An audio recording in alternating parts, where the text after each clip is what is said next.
taking my hat off, putting it back on. And I thought, like, I don't know if I'm going to get beat up or what, but then it was just all for fun because everyone's just enjoying. Going wild. Yeah, no, there's no fights in the metal scene in Australia, which is good, Everyone's... Yeah. I mean, you do get those idiots, those whole, oh, you're a poser or you're a poser, that's cool, whatever. I'm the biggest poser in the world. I used to be in a glam rock band, for God's sakes. Like, yeah, so fuck off, man. I don't give a shit, Go home, listen to Exodus. I don't care. I don't like Exodus. So, yeah. So, Chris, tell me a little bit about your childhood, growing up, and then how did you discover the metal? Yep. So I started out in a small little town. Pretty, it's pretty rough, but yeah, just growing up.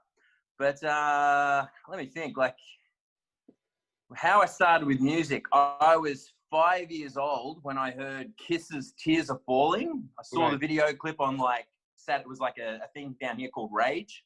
Just like it just plays all music videos and all that sort of things on a Saturday morning. It's still on now.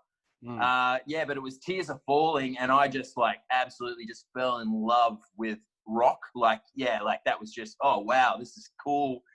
And through that show and through a show called Countdown and stuff, they had all the glam bands, because at the time, it was the 80s.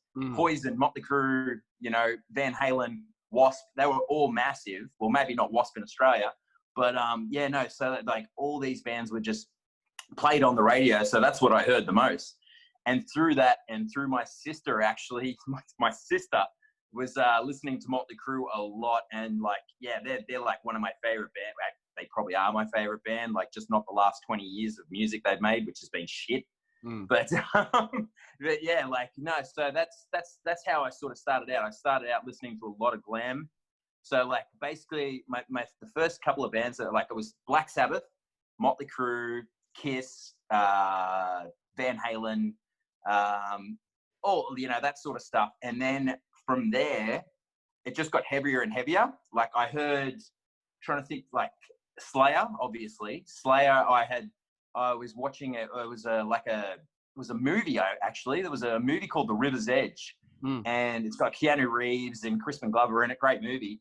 And these dudes were just fucking cool. They had the leather jackets and, things like that. And Slayer was actually playing in the scene in a car, and I was like, I had to, back in the day, you didn't have the internet, so I had to fast forward to the end, see who that band was, and fucking Slayer, and I was like, what is Slayer? So yeah, I went from there, Slayer. The thing is, I've never liked Metallica. I do not like Metallica. Don't like Metallica. Really do not like Metallica. Basically, the singer and the drums, fuck off.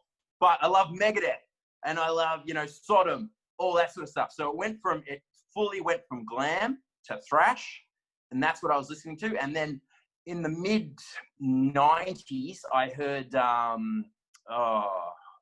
probably, it was Cannibal Corpse, Deicide. That's where I started getting into death metal. Cannibal Corpse were in Ace Ventura. I was 12 years old at the time. So death metal was massive. It was just, my parents hated it, and they're like, oh, it's just a phase, he'll grow out of it, And it was just yeah, but what are we doing? 30 years later, here I am just listening. It's one of those things. But one actually really funny story of my childhood. There was a dude that lived down the street from me, and total mad dude. He was this full metalhead dude. He had long red hair, had leather jackets, leather pants, and all this. And he just had the hottest chicks all the time. Always different women, just always there. And I was like, you know what? One day I'm going to be that guy, And funny enough, that guy is actually a Bastardizer fan now. So he doesn't have long hair anymore, but he found me on Facebook and was like, dude, you're in Bastardizer. I was like, holy shit, it was, but he moved to the States, but he lives in Brisbane now. So next time we go up there and play, oh mate, we're just gonna chat old times. But I do remember going over to his house, and he had all the Iron Maiden posters and all that sort of stuff. And that's how I really got into Judas Priest through him. And that's basically how it started. And then from mid 90s, the whole black metal thing came in, and I absolutely loved it. I remember the first black metal album I bought. This is actually a really funny story. I went into the record store because, you know, back then the internet didn't exist. You just had to buy an album because of the cover. Like, you know, like you're like, yeah, this is going to be cool, you know. And I bought an Immortal album for the reason that on the cover they looked like Kiss. And I thought, this band's going to sound like Kiss.